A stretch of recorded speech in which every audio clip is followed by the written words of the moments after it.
Indian ಬ್ಯಾಂಕಿನಲ್ಲಿ ಕರೆಯಲಾಗಿದೆ. ಕರ್ನಾಟಕ ಸಹ ವೇಕೆನ್ಸಿಗಳಿದ್ದಾವೆ.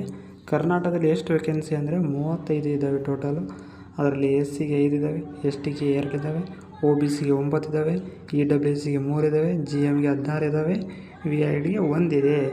ಇದು ಲಾಸ್ಟ್ ಡೇಟ್ ಬಂದು 2/9/2024. ಈಗಾಗಲೇ ಸ್ಟಾರ್ಟ್ ಆಗಿದೆ. 13/8/24ರಲ್ಲಿ ಸ್ಟಾರ್ಟ್ ಆಗಿದೆ. ಇದರಲ್ಲಿ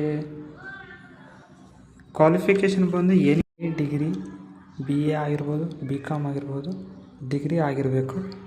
ಇದು ಏಜ್ ಬಂದು 20 ವರ್ಷ ಆಗಿರಬೇಕು, ಮ್ಯಾಕ್ಸಿಮಮ್ 30 ವರ್ಷ.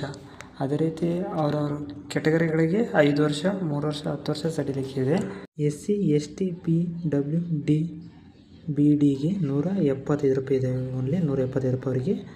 ಆ ಥರ ಅದರ್ಸ್ OBC, GM ಅವರಿಗೆಲ್ಲ 1000 ರೂಪಾಯಿ ಇದ್ದಾವೆ. Include GST